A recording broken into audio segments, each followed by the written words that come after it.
to the Chiss Ascendancy podcast.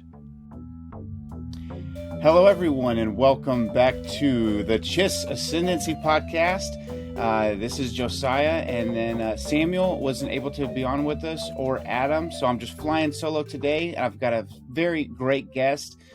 This is one of those guys that if I introduced him to someone at the store or whatever, I'd say, hey, this is my friend Marc Thompson. If Mark was introducing me, he would say, hey, here's that guy from that show that I know. Mark is a huge Star Wars fan and also narrates a slew of the Star Wars audiobooks. So if you're ever listening to a Star Wars audiobook, there's a pretty good chance Mark's the guy narrating it. So he's jumping in with us today, cut out a little bit of his time in his very busy schedule. So we're excited. We're in episode 94. We're just getting closer and closer to that 100th episode. So we're excited. And so, Mark, thanks for coming on today, man. Yeah, thank you. It's good to be with you.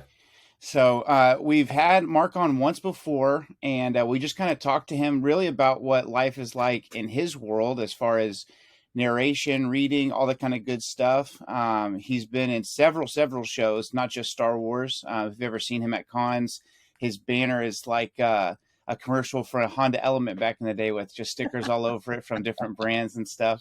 And then my understanding as far as animation stuff, I know that you were in Tatooine Rhapsody for Visions. Yeah. And then have you done anything else as far as animation? Because I know your specialty is the audiobook stuff.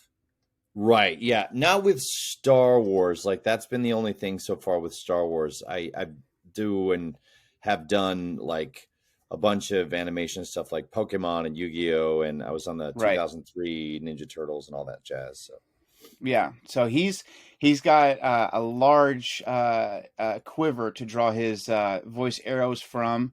And so I asked him, I always see what's cool with you, Mark, is that there's a lot of people I feel like there's pros and cons to this, but whenever you see someone coming in and creating Star Wars, sometimes they're a surface level fan, or maybe not even really a fan, but they enjoy filmmaking. And Star Wars obviously has that great appeal of being such a legend in the industry.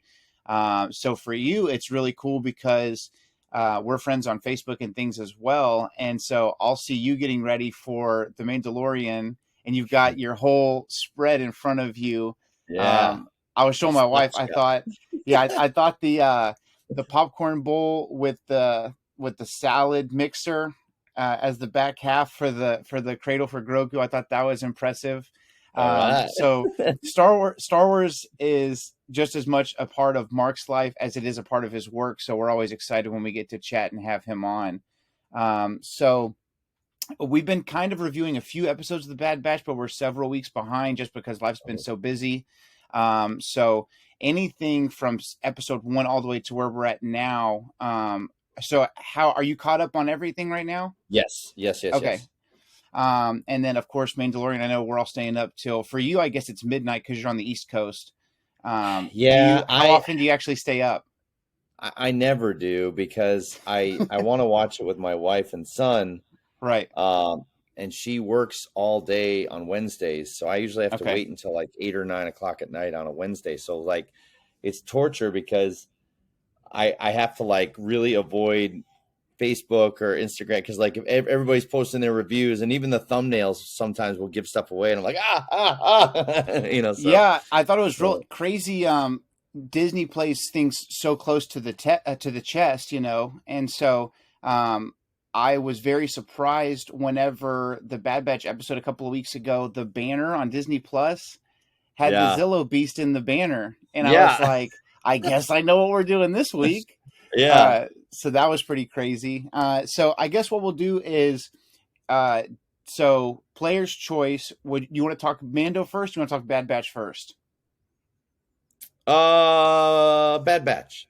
Okay. Perfect. So I know you've got a busy schedule, so I promised you under an hour. So we'll make sure we keep to that schedule. Cool. So Bad Batch, we're several episodes in because I know we're actually finally getting that double dip. We thought we were getting it with Andor and Bad Batch, but then Bad Batch was moved back to a couple of months. So you're getting that double whammy of Bad Batch and Mando coming out on Wednesdays Right. for the last 4 weeks or so. And so but we're several episodes into the Bad Batch. What are your thoughts so far on season 2? Is it living up to the hype, or do you have a lot of questions? What are you feeling from it so far? I mean, I love it. Like I'm not a great critic. Like I tend to like just love everything Star Wars, and my son Right. makes fun of me for that. But I do have to say, like, I feel like the second season has surpassed the first season, and it's just they're doing some really interesting things. Like the animation is just gorgeous. Like it's just there's certain shots that are so cinematic, and just like they really kind of take their time and kind of sit on shots for a long time. The tone is so interesting to me because it doesn't feel like a kid's cartoon, like, and obviously like Clone Wars and Rebels did this as well, where they kind of got into some really, I don't want to say adult, but like more mature themes, or things like that. But like I feel like season 2 of Bad Batch is like really turned that up a notch, and like dealing with like really intense stuff of like loss and betrayal and PTSD, and like really doubling down on like, and the prequels did this, but like really getting into the minutiae and politics of war, and just like, so I'm really blown away, and I don't know what I was expecting, but this is way different than what I was expecting, and I really like it, and am loving it. Yeah, I think the Clone Wars strong suit is you have 10,000 Jedi across the galaxy. You have a couple of million clone troopers. You have a galaxy full of battles. So you had such a huge palette of options of stories to tell, And when the Bad Batch was announced, I was like, I've seen the Dirty Dozen from back in the day. How many times can they do the Dirty Dozen thing? And, that's a good point. You know what I mean? Like, okay, like, but also I was like, well, I did grow up watching the A-Team reruns. They did a bunch of stuff, so I didn't know what to expect. And I think I totally agree with you on season 2. They're like, because we already know the group. We already know kind of where we're at as far as here's the crew. Crosshair's over here. What's going to happen with him? We'll get into that in a second. Right. But it's like all that's established. So they're able to just jump into what does war look like? Because in a weird way, war is obviously such a negative thing, but war is also a great unifier because it's like, okay, we can all agree we don't like this person over here. And now that the veil's been pulled back, and it's like, so who was the enemy? What's going on? We thought, and how is it affecting the clone troopers? Because we had the Republic Commando books from Karen Travis back in the day that are now Legends material. And we kind of saw like these characters not wanting to be a part of an empire. And what does that look like? And in Legends, Order 66 was like without a thought for the main clones, and the commandos and some of the null arcs and things like that had more of a choice because they weren't necessarily exact clones. They'd been tempered and things like that. With these guys, it's we're realizing it's like the chip plays a factor, but it's also a moral decision of following orders and doing the right thing. And now we're like, hang on, we followed orders. We believed you. And now nothing good's happening. Like we thought we were bringing peace and justice, And so right off the bat, you have a 2-part story arc, Spoils of War and Ruins of War. They're on Sereno, which is where one of our favorite characters, Count Dooku, is from. And so it's really sad because just getting off Tales of the Jedi, which was a freaking masterpiece. Oh, I love that. Seeing Dooku corrupted by the dark side, trying to do the right thing, and it costing him his moral code. And then seeing just how far he fell from that, where the people around him on Sereno are malnourished, and the grounds, it's crazy because everybody's a pawn in Palpatine's game. It's like, hey, you come along for the ride, Dooku. We're going to do the right thing. You're going to make a couple sacrifices. I'm going to make a couple sacrifices.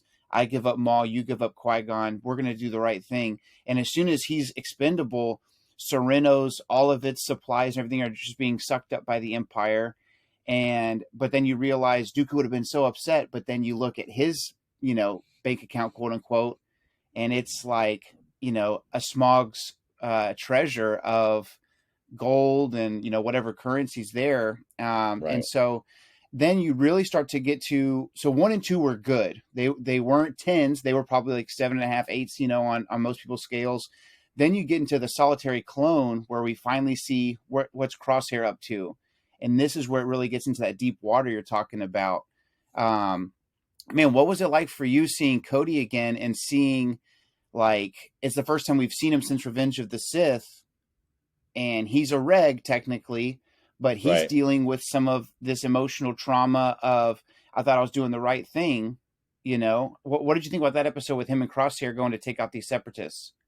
Yeah, I loved it. Like, is that the one where they're going up the spiral staircase and Crosshair throws the mirror and does the trick shot with it? Like, that's so cool. Like, I love seeing even if you don't, even if you're like, okay, I got to keep it in my head, Crosshair's a bad guy. You always just end up rooting for him.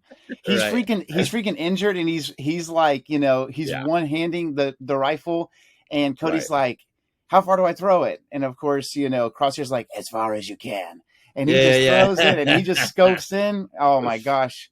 Which takes out the tactical droid, which is such a huge buildup from the Clone Wars that these guys are pretty much invincible if they can read, what you're doing. And then at the end of that episode, you have a really tough moment where Crosshair's getting reassigned.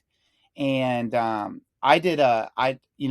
starting with getting into the Star Wars fan group.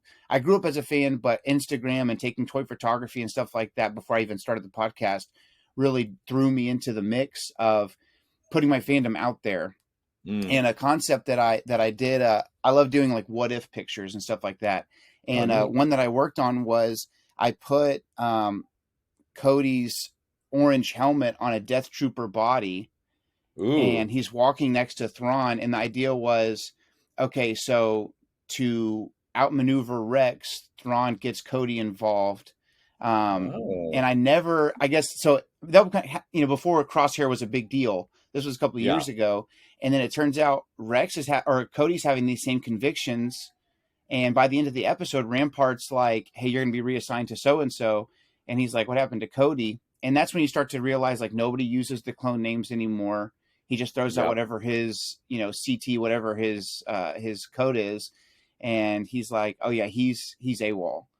And so you're like, dude, if Cody, who's kind of like the pinnacle of the clone trooper, if he's out, that's the first moment you really see, because Crosshair has some issues turning on his brothers because they're so close. But in the grand scheme of things, he's like, good soldiers follow orders.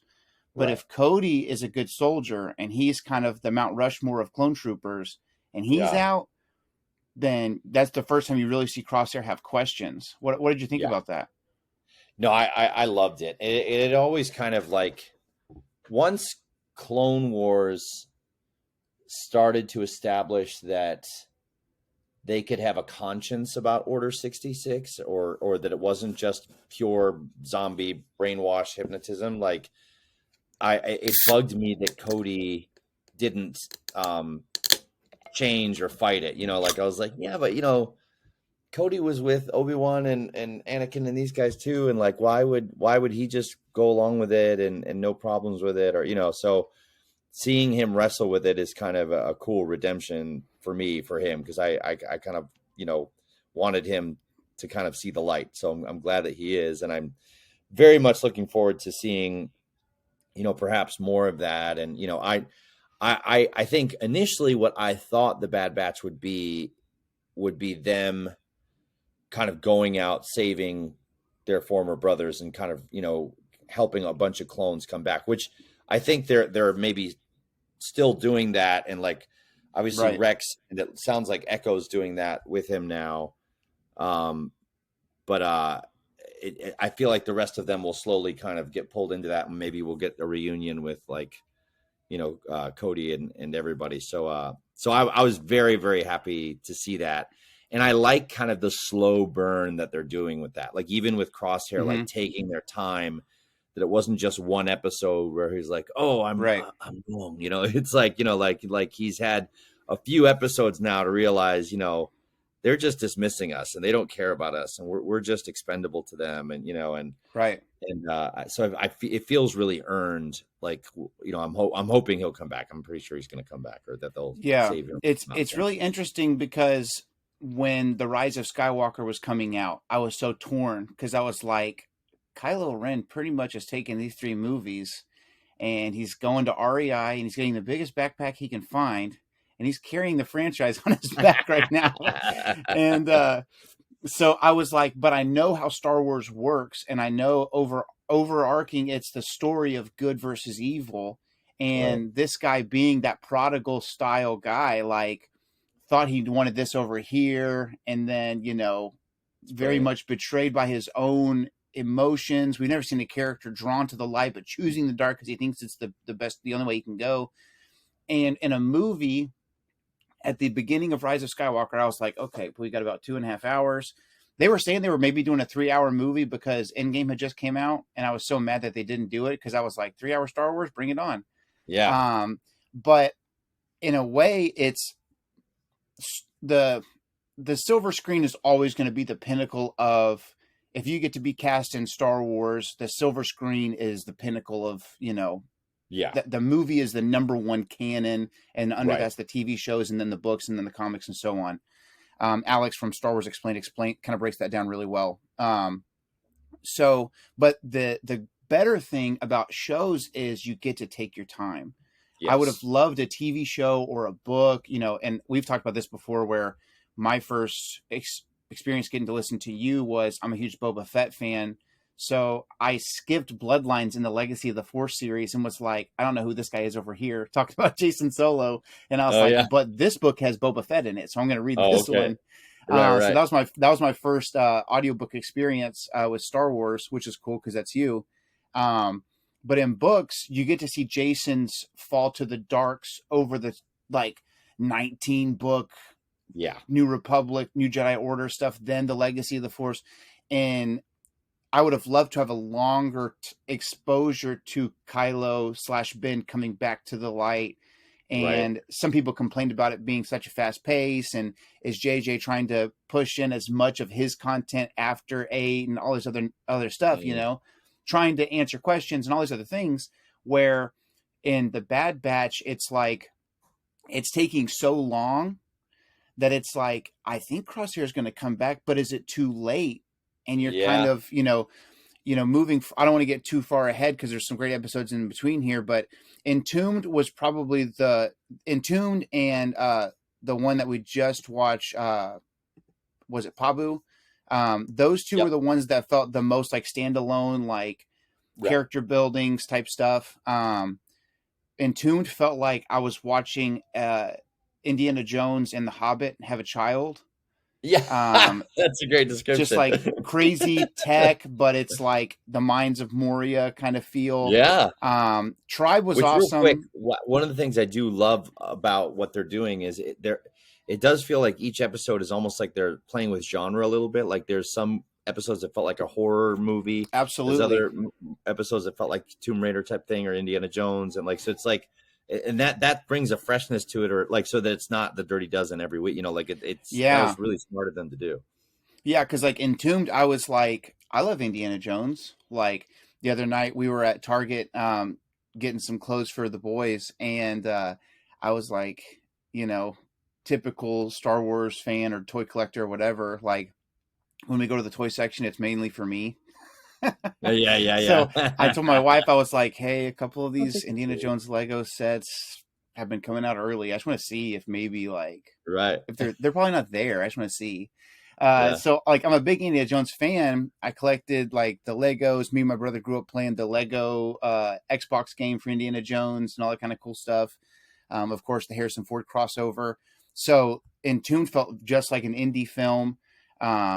And it was, but there's also some good moral stuff in there where it's like, okay, you pull out the key of this mountain. Are you willing to put that back in and sacrifice wealth for the greater good of the people around you, And I think, I can't recall the character's name off the top of my head, but Wanda Sykes' character, this new kind of the replacement of, because they've parted ways with Sid a little bit down the way in this season. which I think is going to end up being it's good because they needed to do that, but it's going to cost them. I feel like she's what have you done for me lately kind of thing, and I think that I'll protect you as long as it's making me money.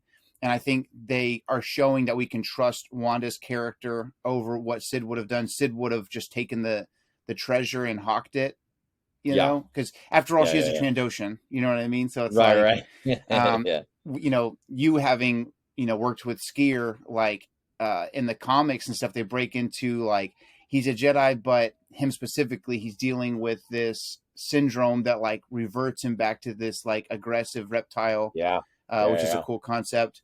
And then speaking of Trandoshans, episode 6, we go to Kashyyyk. It's the first time we've been to Kashyyyk in forever. So that was a huge plus. What did you think about, I guess the highlight for that episode for me, obviously, is seeing the Wookiees and the Trandoshans, but I loved how Wrecker was like right at home with the Wookiees. I thought that was so awesome. That's great. And then do you watch with or without closed captions on? I watch without, but I probably should watch with it. So I watch with only for like, I'm always making content for the channel of like, did you catch this? Did you see this? And so you start to see some of those Easter eggs.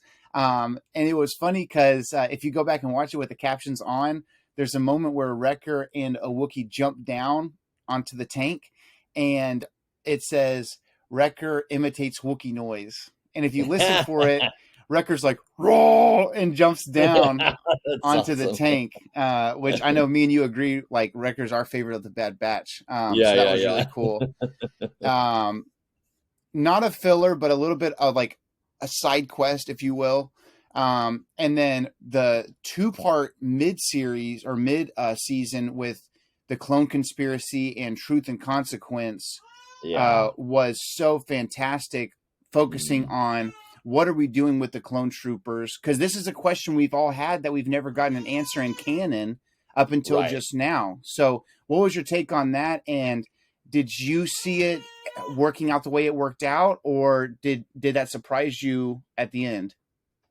No, it surprised me. Like I loved seeing Palpatine come in, and I love the idea that, like, you know, you feel like there's that moment where it's like, oh wow, they did it. They're convincing the Senate, and they're gonna, you know, and then like he comes out, and it's like, nope, this is what I was planning all along. This is you played right into my hand, and it's like it's so brilliant. It makes so much sense, but it still caught me off guard. Like I love that, like because it's totally what he would do, but I was not expecting it and didn't, you know. Yeah, I was watching, and you know eventually something has to happen with the clones.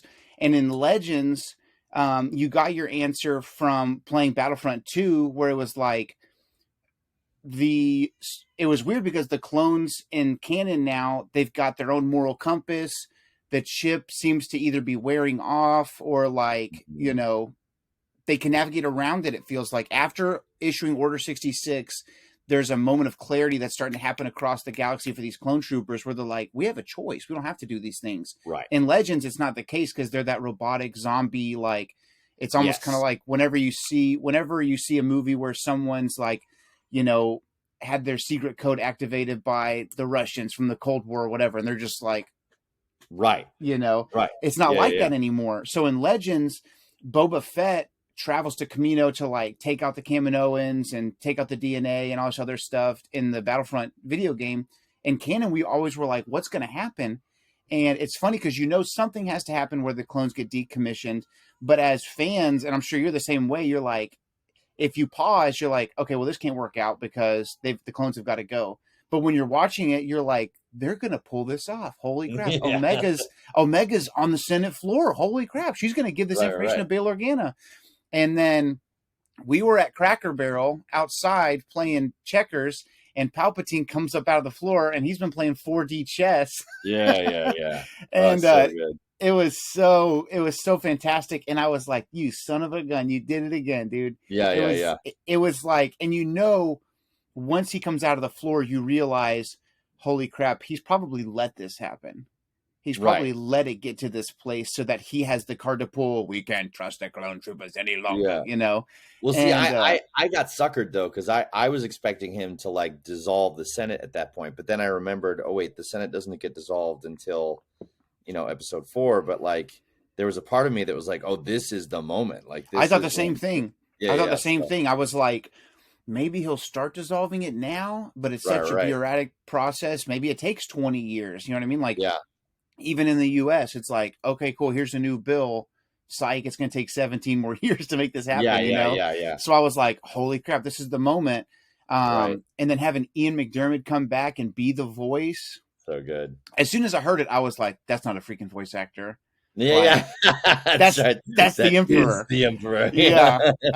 So that was really fun. Seeing Chuchi again, that was a great tie-in to those early episodes of the Clone Wars with the Tals and all them. Mm-hmm. And then the crossing was a little bit of a side trip, and then retrieval is kind of the same thing. Moving ahead, because I want to be conscious of our time. Like you said, talking about the different genres they're diving into, Metamorphosis was a chop off the old alien block right at the beginning. Yeah. Like the baby Zillo looked like a freaking alien. Xenomorph, yeah. I was like, is the Zillo Beast a facehugger? Like, that was so crazy. The ship, of course, being shot down or closed down, and there's nobody inside, and the commandos, all that stuff was great. I am very excited to see kind of what the plan is for the Zillo Beast, because we always wondered that from the Clone Wars, like, what's the point? And I'm wondering, like, he was pretty much impervious to almost anything, like including lightsabers in the Clone Wars. Yeah. So I wonder what that's going to end up being, if that's something that they use down the road. And of course, they take him to Tantus, if I'm not mistaken, at the end of that episode. So which Tantus kind of ties us into probably one of my favorite episodes of animation of all time, which is episode 12 of the season, The Outpost. We check in with Crosshair. Dude, you were saying there's those like more mature, more decision conscious. Here's the cause way back here at the beginning of season 1 of him leaving. And then here's some of these effects happening, years later. Right. So this is my favorite episode of the season so far, I think. Just how much not only development happens, but how much questions I have, what's going forward. What did you think? I've been seeing stuff all over the internet like Lieutenant Nolan is the worst Star Wars character ever. Yeah, I mean, it is like, it's so weird to me that like Bad Batch and Andor have these things in common where they're both making the Empire like look so evil and like real, like just because of how cold-hearted and dismissive and of the troops they are, and just and just kind of like you see how evil bureaucracy can be, and how evil like systems can be when they kind of are just about the system and not about the person, and so like, and that episode was so, again, just like cinematic and beautiful and like just heartbreaking, and just like, and it is weird that because that after everything that Crosshair has done and how much he's betrayed his brothers, you wouldn't think you'd be rooting for him, but like like at the end, you're like, that's right, Crosshair. You take care of business. Yeah, it's crazy because George going into Star Wars all those years ago was telling a story, that's his masterclass. Like, how do you tell a story? And him looking at some of those, the hero's journey and some of those things that he took from, and it's crazy because, but he also had some things to say about just human morality and, at the time, past oppressive governments and the Nazi regime and all those kinds of things, and so obviously, for those history buffs out there, like Hitler called the Third Reich, like the ground foot soldiers, he called stormtroopers. So when George named the stormtroopers, he was directly mentioning the Nazi regime, and here is this blind group of people that you don't ever see because they're behind a mask. And the mask is, metaphor for the ideology that these people are just, the Nazi soldiers were just inundated with this concept. And then, so you put the mask on them in 1977. And so the Outpost felt so much like getting back to some of those roots all these years later. Yeah. And so you have the new troopers who have no regard. You have these disenfranchised clones who all they know is battle and all they know is war. And it's like, we live to win the war, but at the same time, now the war's over, what do we do? And you start the episode off, and right off the bat, they're like, thank you for your service. And any questions you can get in the line for the group chat, essentially, and be on hold, And so,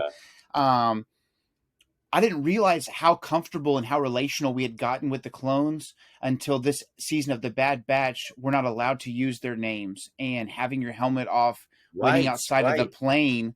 Like, to me, I was like, oh, there's Crosshair, and he's not on mission yet, so he's got his helmet off. And Lieutenant Nolan walks up and is like, CT, whatever his code is, 2994 or whatever. You're out of uniform. Yeah, he puts the helmet on, and then there's a couple of clone troopers going on the trip, and right there in front of Crosshair, who he knows is a clone trooper, he out loud says, "Ugh, more clones. I don't like used equipment." And it's it's not lost on me that the TK troopers have a very Nazi-esque helmet, right? Like if you look at that little fin that comes down, looks just like a Nazi helmet. And I don't know if this is happenstance, but Nolan being a guy with blonde hair and blue eyes with no visor and having a very Nazi helmet, I was like, dude, this is straight out of this is World War II stuff right here, man. Like, it felt very like, and of course, Dave Filoni has like George's DNA like in his brain. So it's like, I felt like I was watching something George directed watching this episode. And the plot twist that Mayday and his men have been starving to death, no equipment, no nothing, and they're protecting gear for their replacements. That was so heartbreaking because it was like, hey man, we're out of Band-Aids. My buddy over here is like bleeding out. We have no medical stuff. When Crosshair steps on the mine and he's like, I don't have any equipment for this, but I've learned to improvise because I've been waiting on all this stuff. And it's right there next to them that they're protecting with their lives. We don't have time for a funeral for your two last friends that are here after the rest of your platoon died. You know, at the end of the story, you should have just stayed out there in the snow and just froze to death because we're not helping you. And then Crosshair, of course, kills Nolan at the end of the episode. And that's the moment you were like, heck yeah, Crosshair, you do that, bro. That's like, I was like, and he ends up collapsing because he's obviously weak and he's probably dealing with all kinds of internal like breathing issues and stuff like that, having been in the cold and everything. But I was like, is he going to take out this whole group right here? Like for a second, I was like, is he about to just go off?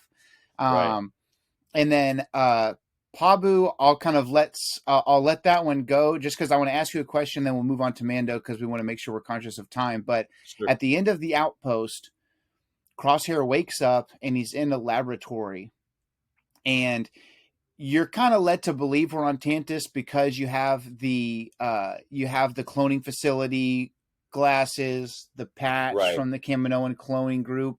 And it's weird because the lady also has a Kiwi accent, like what Omega and the clones have. So I was wondering, like, is this just something that's on Kamino, or is this because she's been around the clones her whole life or whatever? So here's my thought. And I don't think that you know. And if you do know, you can play like you don't know, because I'm not trying to get you in trouble or anything. I'm just throwing out hypotheticals there because that's my favorite thing. But Crosshair, back in Legends, clones that were being reused were the Dark Trooper Phase 0 before they were droids and things like that. And then you also have the Death Troopers, which we know were anatomically altered to because like whenever you first think about it, you're like, oh, all the Death Troopers are 6'5" plus. But in some of the Thrawn novels that you narrated, they talk about, right, some changes being made. yes, So here's my thought. One of the two things, I'm leaning towards Death Trooper because Dark Trooper is a little bit of a far future thing. right. I think Crosshair, and it's going to be sad because I think he's going to start having those realizations. He's going to try to get out. We're talking about heavy hitting the darker side of Bad Batch being a little bit more advanced in age. My thought is Crosshair is going to have that revelation and he's going to realize I need to get out of here. It's not what I thought it was going to be. Right.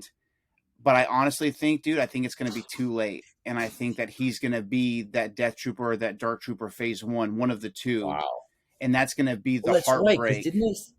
Did they say when did they establish that they before they were, did Gideon say something about now it was Gideon or Pershing, one of the two was talking about the Dark Trooper, and they said the human inside was the last weakness. That's right. Ooh, dude, good now. theory.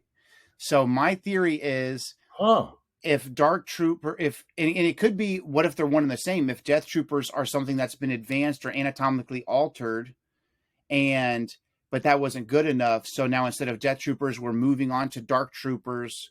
Oh wow. You know what I mean? Death Troopers is something that's only been in canon. That was never in Legends, besides the novel about the zombie, all that stuff. Right. With Joe Schreiber. Death Troopers were brought into canon in Rogue One. Dark Troopers have been around since the Kyle Katarn stuff back in the day. Wow. And they were brought back in Mando. But I think it's Pershing or Gideon. One of them says in Mando season 2, right. Yeah. The human inside was the last weakness. So I wonder if Crosshair is like the prototype for the Death Trooper, which will, in the long run, and how much work are they doing right now to bridge the prequels, the original trilogy, the sequels, everything together? Oh yeah. And to me, it's no coincidence that the Bad Batch and Mandalorian are airing at the same time. And maybe it's this overarching thing, because Tantus eventually, I assume, is where some of this dark science is going to lead to characters like Snoke and essence transfer and stuff like that way down the road. Yeah, it's got to be. Like, and it definitely, I mean, I don't know if you want to go in order or not, but like this past episode of Mando, I was definitely feeling that. Like, I felt like we are building to something big. Like, I don't know. Yeah, and that's a perfect transition into Mando season 3, because I know we're trying to hit both before we're done. But yeah, this last one, I've got a buddy at work, and he'll come up to me, and he's very like, he loves Mando because it's fast paced, and he's all about the action and some of the slower burn stuff. He'll come to me and be like, "What was that about?" Because after seeing episode 2 on the Minds of Mandalore, it was like, well, this was a different pace. And I said, hear me out. I was like, they bookend it with Mando, so we know what's going on with him. They're laying groundwork like crazy right now for something. Yeah. And we know that, and Favreau and Filoni have all said, we're not trying to, we're not trying to force feed you sequel stuff, because we know that that's a little of a sore subject for some folks. But wouldn't you want clarity on how some of these things take place? Oh yeah. For me, when they were like Palpatine returned, I was like, all right, cool, let's get to work. I didn't care. Like, to me, the fact that he returns in a sentence, I don't mind. Yeah. So, but I also read books and comics and stuff, so I'm getting some of that extra material. So I think that Tantus is going to have something to do with the First Order in the long run. I agree. And I also think it's very highly unlikely that they bring in something like Tantus and reveal that it is Tantus without it having something to do with the future, whether it's maybe some of that cloning technology gets moved to Exegol or whatever. But it has to have something to do with what's going to happen with Thrawn and Ahsoka, because the Heir to the Empire trilogy is where Tantus comes from. So Mando so far, episode 1 is really a reestablishing. He's got to get to the Minds of Mandalore. Episode 2 is really where it starts picking up like crazy. Walk me through Minds of Mandalore, and what was your response being you have a Mythosaur tattoo. Yeah. Right. And so you must have been like, hang on a second, what the heck is going on? Like, what were your thoughts, man? Like, we're on Mandalorian live action. It's beautiful. It looks just like the Clone Wars. Right. Oh my goodness. No, I was blown away. And I think I can't remember if it was episode 1 or 2, but like I also like my first freak out of the season was when Grogu was looking in hyperspace and we see the shadows of the Purgle, and I was like, no, Yes.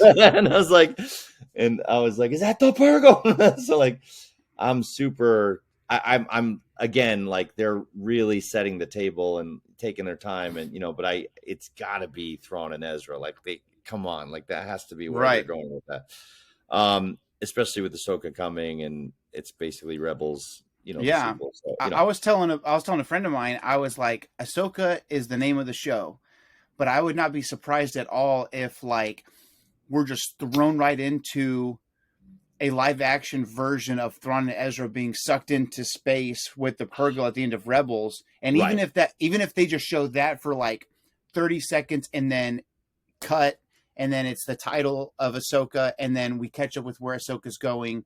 And even if that's just, we see Thrawn and Ezra and that's all we see of them for the first several episodes, I can totally see a world where that's the case. And the Purgle was an amazing nod to Rebels and some of those fans that had seen the animation. Yeah. And it's that shadow, man. Us being the Chiss Ascendancy, it's just that shadow of Thrawn, Right. Oh, yeah. So exciting. Literal foreshadowing. Yeah. Yeah. So what do you think about that? Do you think we'll see Thrawn at all in Mando, or do you think they're saving him strictly for Ahsoka? I think it makes more sense for him to be in Ahsoka. Right. Yeah, I think so. But then seeing the Purgle in Mando was interesting because like why do that there? But I mean, unless it's like they're going to cross over or something, which would be awesome as well. So right. So in the Mines of Mandalore, at the end, the main thing is the planet's not poisoned. Yeah. The curse is either it wasn't real or it's been lifted. It's been long enough. They can go back. They can rehabilitate. They can relocate to Mandalore, which obviously is a big deal. Yeah. He gets to the living waters. And then, of course, the big thing at the end of the episode is he walks in and you can tell that it's been kind of like a bathing pool where it's like deep enough to walk in, but not deep. Yeah. And you can tell that's the case because Bo-Katan doesn't warn him, hey, you're wearing Beskar, be careful. Right. She just expects him to walk in. He's reciting the creed. It's a very cool thing. And then he drops like a stone. And so, and you find out in the most recent episode that maybe some seismic activity during the bombings opened up this deeper chasm.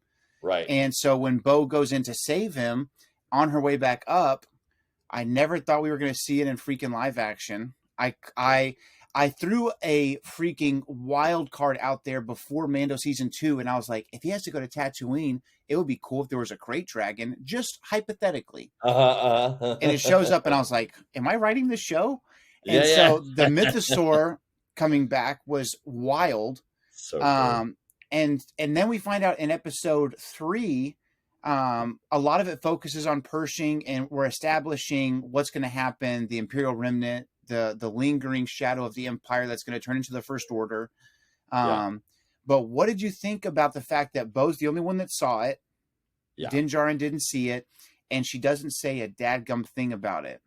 That was really interesting because, like, I feel like what I'm kind of loving this season is I thought going into this season, it's like, okay, the entire 8-episode arc will be about him getting to Mandalore, finally getting redeemed, and by the end of season 3 he will be redeemed.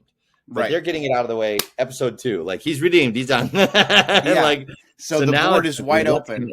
So like I'm totally like, where's the story going? Like, what's going to happen? And I love that, it could end up being a showdown between Bo and Din, and like, like she's like, the fact that it'd be one thing if she enlisted his help and like, you're the rightful heir of Mandalore or whatever. But there's that, the fact that she's keeping it a secret to me is maybe foreshadowing that, that she's going to have some lessons to learn, or that maybe she's not worthy of that role yet. Because if it seems like it's more about power for her or having that title than about, the noble aspirations of restoring the Mandalorian people, so like, but maybe she'll learn that now that she's part of the way, or how long she'll keep her helmet on. We'll see. But like, a lot of T-shirts and promos and all kind of stuff across the globe before Mando season 3 came out had Din, the Armorer, Bo-Katan, and Paz Vizsla all kind of side by side. Right. And then a weird thing was, not to get off track, but an official Star Wars account, but from overseas, I can't remember exactly where, posted a poster or a T-shirt or something when it was like he'll be joined on his quest by fan favorites like the Armorer, Bo-Katan, and even the legend Boba Fett himself. And then Disney contacted them and were like, take that down right now. Yeah. And so I don't know where he fits into all this, because he doesn't care about anything having to do with what's going on with them. Right. Of course, you talk about you have the Mythosaur tattoo. I've got a hoodie on right now, but I've got a Cloud City Boba Fett Lego. Oh, nice! With like the knee plates and everything. So that's my favorite character. So cool. I am a hardcore anti Bo-Katan because of the lip that she gives Boba. And she was so disrespectful of the clones in general. She was like, "Yeah, I've heard your voice 1,000 times," and I was like, "Excuse me, ma'am. You're welcome." So here's my thought. My thought is she doesn't have the Darksaber. She wants the Darksaber. When it was given to her, things went to crap because they uprooted the tradition of having to win the saber. So, and I don't believe that in hand-to-hand combat, if Darksaber is aside or whatever, and they hand-to-hand it, I just don't think she can beat Din one-on-one. I think she's a very capable fighter, but even if either she can't or she doesn't want to, like she hasn't challenged him for it, I guess is the point I'm making. Well, and except if she can, like, she's more proficient with the Darksaber than he is at this point. So if she can somehow get it out of his hands, then it's game over. Because it's still very heavy to him. It's still got that weird, like, Thor thing where he doesn't feel like he's worthy yet kind of thing. Right. My thought is she doesn't want to have to fight the guy because she really does. I do think in her heart of hearts, she wants to rule, but she also legitimately doesn't want to see Mandalorians fighting and killing one another. Yes, I would agree with that. Yeah. So I think she's holding the Mythosaur ace up her sleeve because I think she's thinking, if somehow I can get back there and tame and ride this beast, that trumps the Darksaber. Okay, I could see that. Because in Book of Boba Fett, I was a little salty that we spent a whole couple of episodes focusing on everybody but Boba, but I'll get over it. But the Armorer says the songs of old tell of the Mythosaur rising again to unite the Mandalorians. Right. So, and I firmly believe the Mythosaur has been a part of their history for forever. The Darksaber is something younger than that with Vizsla and the Jedi Order and all that stuff. So, the Mythosaur has been a part of that since Mandalore the Great. And so is that a thing where I think Bo's keeping that and she's like, okay, I'm going to play by the rules on it. This is the way, all that good stuff. Because she's never said it before. She never wanted to say it. She thinks it's a cult. She says it at the very end of the Armorer's like, well, then by decree, you're redeemed. This is the way. And Bo-Katan says, this is the way. I don't think it's genuine, man. I think that she's keeping her cards close to her chest until she can figure out how to get the Mythosaur. Yeah, which then makes me wonder if there will be a confrontation or if it's just going to be like, I know I should have said something earlier, but because then it feels manipulative to me. It feels like underhanded, and that I feel like there will be a cost for that if that's how she chooses to take the throne. It just feels like she's never learned her lesson because we don't know as much about her backstory as we could, but we know from a young age she sided with the Death Watch when her sister was trying to bring Mandalore out of the era of war's the only way to get along. Yeah. She sided with Death Watch. She was responsible for bringing Maul and Savage into the fold along with Pre Vizsla. Right. Then when Maul challenges Pre Vizsla and obviously is going to win in a hand-to-hand combat, she leaves because she's, well, an outsider can't rule Mandalore.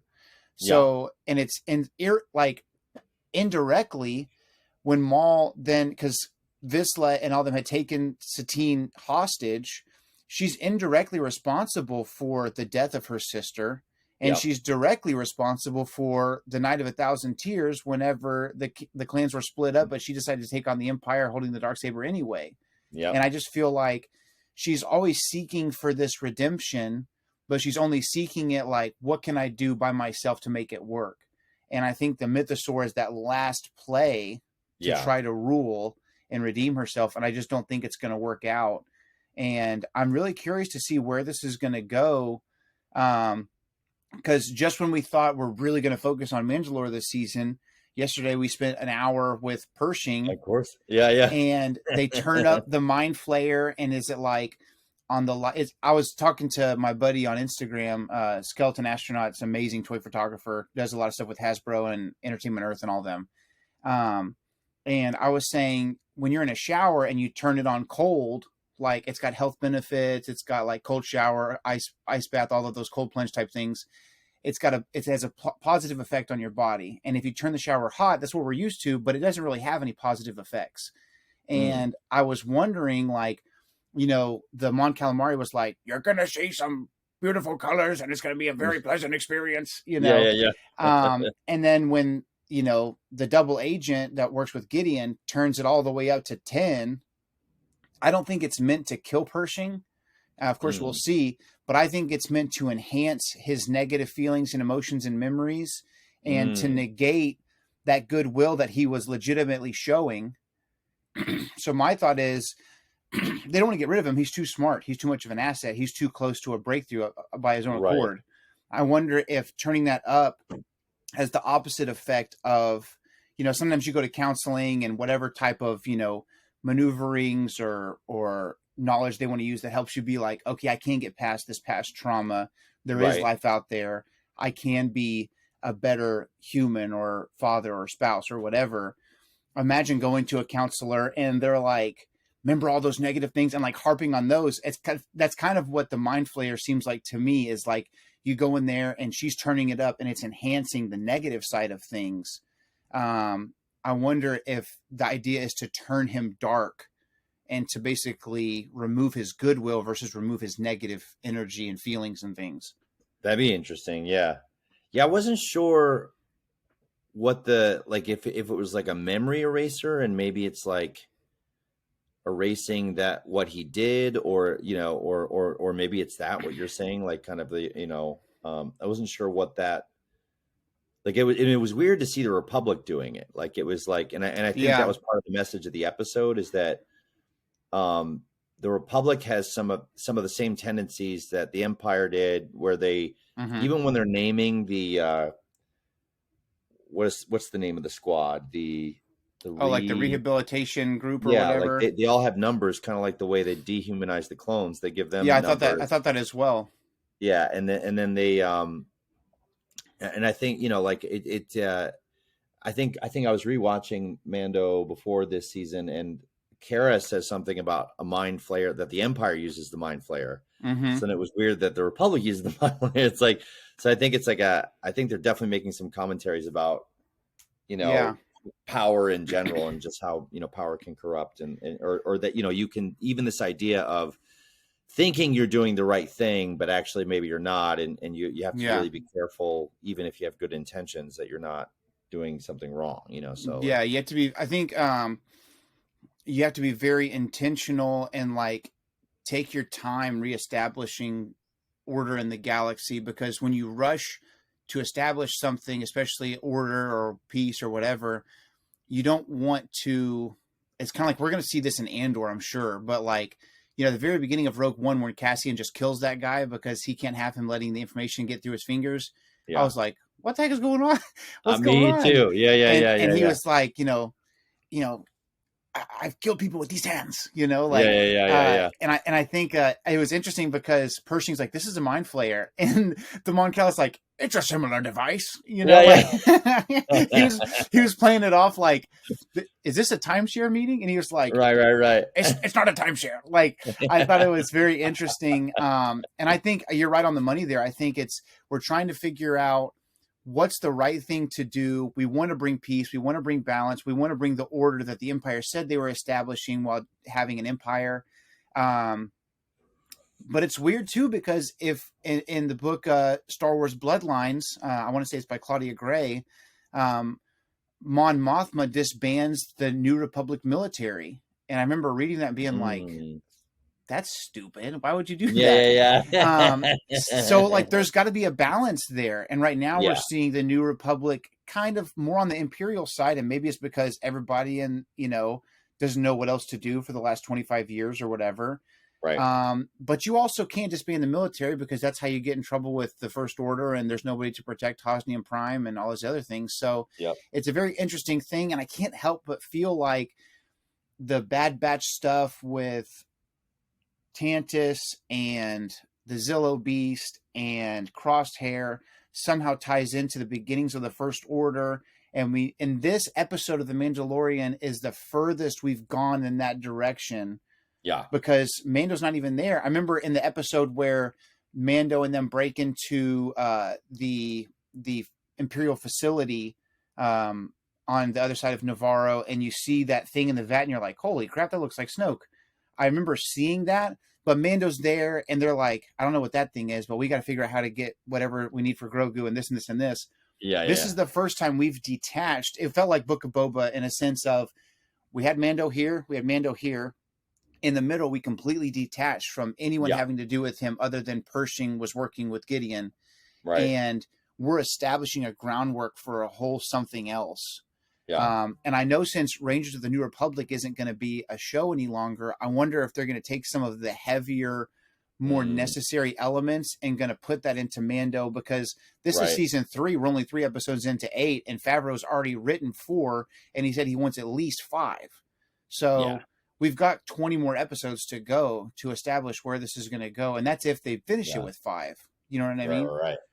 So I don't know. It's a very interesting, everything's very intertwined, which I enjoy, because one of the biggest complaints of people in the past was there's so much Star Wars content in Legends and EU, and they contradict each other. And, but now, man, they do, I don't know how they do it, but they've got a poster board or a whiteboard out there somewhere with the comics and the books and the myriad of shows and movies and stuff. So no, it's so fun, because like when I first saw Cobb Vanth, that's a payoff from the Aftermath books. 100%. And then in this last episode of Mando, when they go to see the mountain, like that mountain is mentioned in one of the High Republic books, like that they have this part that's still peeking out from Coruscant, and I was like, oh, that's it, so it's small things, but it does help. To me, it's got to be, it's as a reader, I'm like, oh, that's so rewarding for me, because I knew that already. Totally. I imagine for you, it's tenfold, because you're like, I've read that before. You know, so, okay. So before we let you go, we've got, a couple of seconds here. If folks want to follow you and keep up with everything you're working with, where can they find you on the different social platforms and all that kind of stuff? Oh yeah. So I'm Marc Thompson at Facebook, just MARC. And then on Twitter and Instagram, I'm Captain Ehud. Perfect. So those would be the best places. Yeah. Okay. Awesome. Anything, I don't want to like give any spoilers or anything like that, but,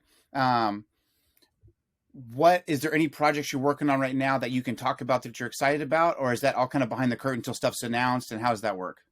I've been telling people because it's on Amazon, so I'm assuming if it's on Amazon, it's not a secret. But okay. I narrated the next High Republic book, Cataclysm.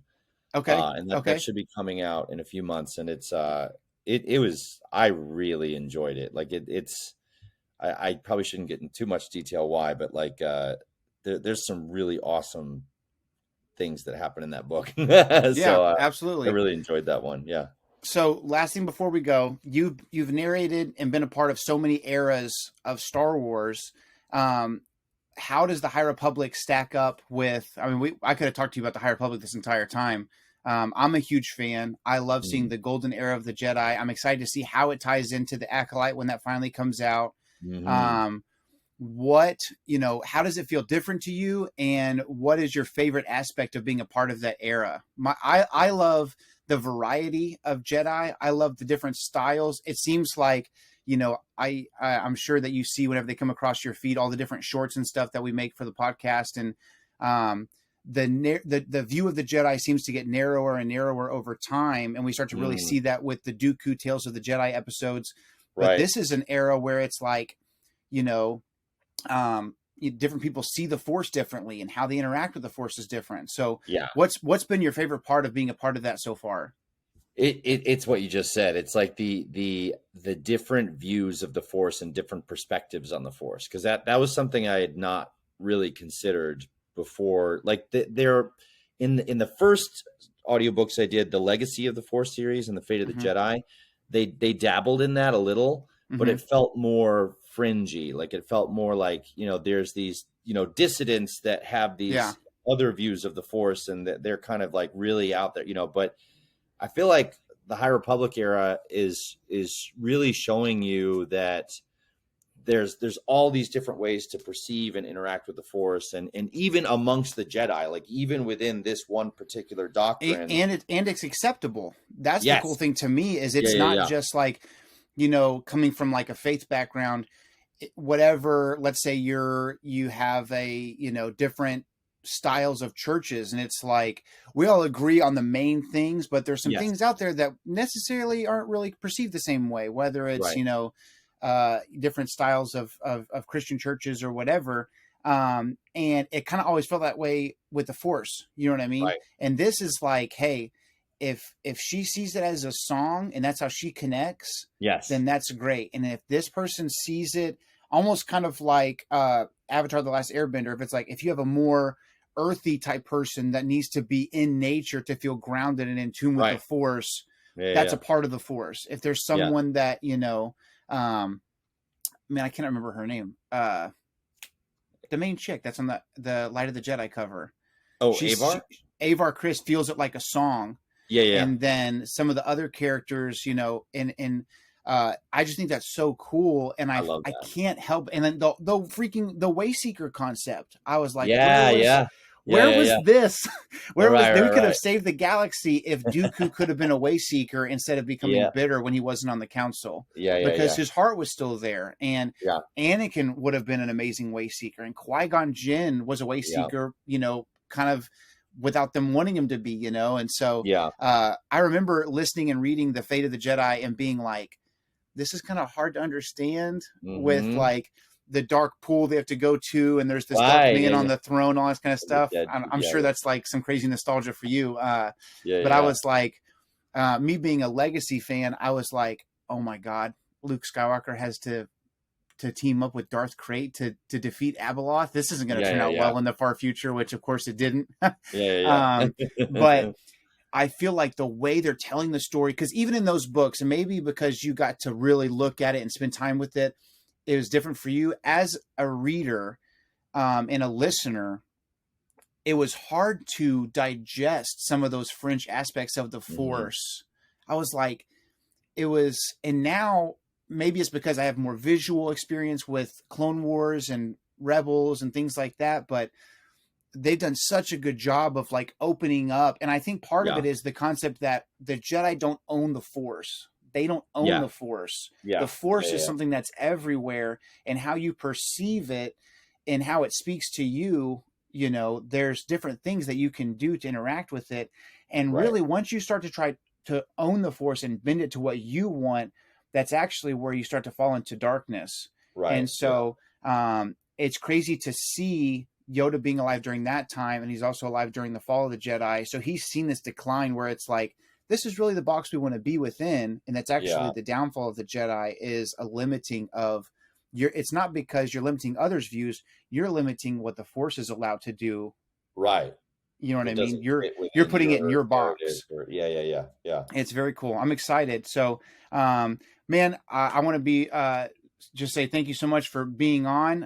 I know that we got started just a couple minutes late getting stuff figured out, but thank you so much for being on, Marc. You're always so much fun to talk to. And one of these days we'll just go back and forth and do impressions and you'll kill me. But it's a lot of fun. Love talking Star Wars with you. And we'll be posting this in the next couple of days. I'll be sure to tag you and all that kind of stuff so you can see it. And man, thank you once again for coming on. It's been an honor. Thank you. Yeah, it's always a lot of fun. Thank you. So we'll see you guys next time. Make sure to follow Chiss Ascendancy on all those social platforms. We're always posting on YouTube, Instagram, all those good things. Marc had his stuff there. Make sure to follow him on Twitter and Instagram and keep up to date with all of the audiobooks that are coming out. Lots of great stuff. If you're not familiar with Legends, they're always putting out Legends Essentials, which is really fun. And so make sure you check him out. And thank you guys so much for tuning into the Chiss Ascendancy. Remember, the Force will be with you always, and we'll catch you next time.